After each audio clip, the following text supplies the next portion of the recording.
November 11th, Hebrews chapter 10, verse 18th until 39th.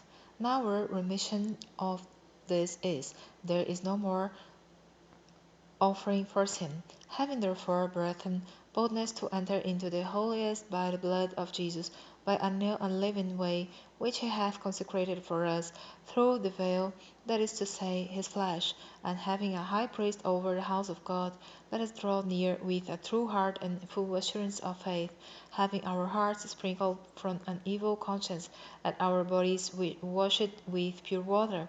Let us hold fast the profession of our faith without wavering, for he is faithful that promised. And let us consider one another to provoke unto love and to good works, not forsaking the assembling of ourselves together, as the manner of some is, but exhorting one another, and so much the more, as you see the day approaching. For if we sin wilfully after that we have received knowledge of the truth, there remaineth no more sacrifice for sins, but a certain fearful looking for of judgment and fiery indignation, which shall devour the adversaries. He that despised Moses' law died without mercy, and or three witnesses of how much sorrow punishment, suppose you, shall he be thought worthy, who hath trodden under foot the Son of God, and hath counted the blood of the covenant, wherewith he was sanctified, an unholy thing, and hath done despite unto the Spirit of grace? For we know him that hath said, Vengeance belongeth unto me, I will recompense, saith the Lord. And again, the Lord shall judge his people.